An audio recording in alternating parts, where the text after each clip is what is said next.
আমি চাই যে সকল ধর্ম, সকল বর্ণ, সকল গোষ্ঠীর বাইরে গিয়ে সমগ্র জাহাঙ্গীরনগরকে নিয়ে কাজ করতে চাই। এই জায়গায় আমি যদি বলি জাকসু কেন্দ্রিক আমার যে চিন্তা ভাবনা, সবচেয়ে বড় কথা হচ্ছে আমার জানি দীর্ঘ ৩২ বছর জাকসু বন্ধ ছিল। সে জায়গা থেকে আমি একজন ভোটার হিসেবে এবং একজন প্রার্থী হিসেবে আমি খুবই আনন্দিত এবং উচ্ছ্বসিত। কারণ হচ্ছে জাকসু শুধুমাত্র যে কোনো একটি গোষ্ঠী, কোনো ব্যক্তি বা কোনো একটি নির্দিষ্ট গোষ্ঠীর জন্য না। আমি মনে করি জাকসু শুধুমাত্র এই বিশ্ববিদ্যালয়ের প্রত্যেকটা শিক্ষার্থীর জন্য এবং পুরো বাংলাদেশের জন্য একটু গুরুত্বপূর্ণ একটি বিষয়। আমার শিক্ষার্থীরা দেখেছি দীর্ঘ ৩২ বছর থেকে আমাদের যেই চাওয়া পাওয়াগুলো, অধিকার নিয়ে কথা বলতে পারি না। আমাদের সিনেট আছে, অথচ আমাদের জন্য আইন তৈরি হয়, অথচ আমাদের যেই প্রতিনিধি থাকার কথা ছিল সেখানে আমাদের যে মতামতগুলো আমরা দিতে পারি না। জায়গা থেকে আমার মনে হয় যে জাকসু নির্বাচন হওয়াটা মানে এটা প্রতিনিয়ত হওয়া, একবার চালু হওয়া এবং এটা ধারাবাহিকভাবে হওয়াটা আমার মানে এটা অন্যতম একটা দাবি এবং চাওয়া পাওয়া। আমি যেহেতু একজন প্রার্থী, সেই হিসেবে আমার কাছেও হয়তো অনেকের চাওয়া পাওয়া আছে, অনেক কথা থাকতে পারে। আমি যদি নির্বাচিত হতে পারি তো আমার কিছু লক্ষ্য উদ্দেশ্য আছে এবং কিছু স্বপ্ন আছে জাহাঙ্গীরনগর নিয়ে কাজ করা। আর সেই জায়গা থেকে আমি যদি বলি যে জাহাঙ্গীরনগর ইউনিভার্সিটিটাকে একটা ইউনিভার্সিটি হিসেবে দেখা আর কি, তৈরি করা।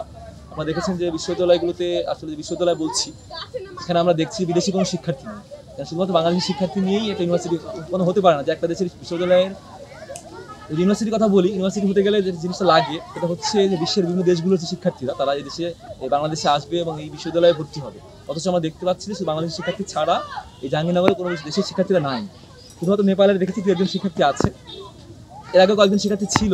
তো এই দেশে আমরা দেখেছি যে আমাদের ক্যাম্পাসের যে গণরুম কালচার, গেস্ট রুম কালচার এবং পলিটিক্যাল যে টর্চারের কারণে তারা হচ্ছে এই ক্যাম্পাসগুলো থাকতে পারে না তারা। তো আমি যেটা চাই যে শিক্ষার্থীরা প্রথম বর্ষে আসবে তো তাদের যে পড়াশোনার গবেষণার যে পরিবেশটাকে তাকে ইনশিওর করা। আমরা দেখেছি যে বিশ্ববিদ্যালয়ে শিক্ষক নিয়োগ থেকে শুরু করে প্রত্যেকটা সেক্টরে আমাদের দুর্নীতি দেখেছি এবং রাজনীতি দেখছি, নোংরা রাজনীতি দেখছি। শিক্ষকরাও রাজনীতি করছে এবং শিক্ষার্থী যারা আছে তারাও দেখছি দলীয় রাজনীতির সাথে জড়িয়ে পড়ছে। এর ফলে আমরা দেখছি যে গণরুম, গেস্ট রুম কালচারটা শুরু হয়ে যাচ্ছে। পাশাপাশি চাঁদাবাজি দেখছি, আমরা ধর্ষণ দেখেছি, মানে এমন কোনো অপকর্ম নাই যেটা আমরা দেখি নাই যে ইউনিভার্সিটিতে হয়ে যাচ্ছে। তো আমি চাই যে জাকসু যদি আমি আসতে পারি, আমরা চাই যে জাকসু নির্বাচনটা এমন প্রার্থীরা এখানে আসবে যারা ইউনিভার্সিটিকে কেন্দ্র করে চিন্তা করবে। চিন্তা ভাবনা হবে সবাইকে নিয়ে, কোনো একটি নির্দিষ্ট দলকে বা কোনো একটি গোষ্ঠীকে স্বার্থ নিয়ে কাজ করবে না। আমি চাই যে সকল ধর্ম, সকল বর্ণ, সকল গোষ্ঠীর বাইরে গিয়ে সমগ্র জাহাঙ্গীরনগরকে নিয়ে কাজ করতে চাই। এই জায়গায় যে কাজগুলো আমার দরকার সেটা হচ্ছে যে আমরা দেখেছি একাডেমিক যে জিনিসগুলো আছে, পাশাপাশি আমরা দেখেছি আমাদের মেডিকেলের যে বাজে একটা অবস্থা দেখেছি, আমাদের ক্যান্টিন লাইনিংয়ের বাজে অবস্থা দেখছি।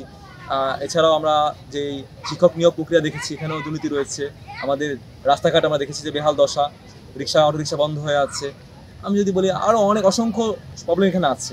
ওর কথা হচ্ছে যে শিক্ষার্থীরা আমাকে প্রশ্ন করতে পারবে, যেমন আমি জবাব দিতে বাধ্য থাকবো। আমি হতে চাই হচ্ছে যে শিক্ষার্থীর প্রতিনিধি, আমি কোনো নির্দিষ্ট গোষ্ঠীর প্রতিনিধিত্ব করতে চাই না, কোনো পলিটিক্যাল মাদারের প্রতিনিধিত্ব করতে চাই না। শিক্ষার্থীর চাওয়া পাওয়া এবং আমার চাওয়া পাওয়ার একটি ঐক্যতা আমি করতে চাই, যেখানে হচ্ছে শিক্ষার্থীরা আমাকে প্রশ্ন করবে এবং আমি তাকে দায়বদ্ধ থাকবো সে জায়গা থেকে।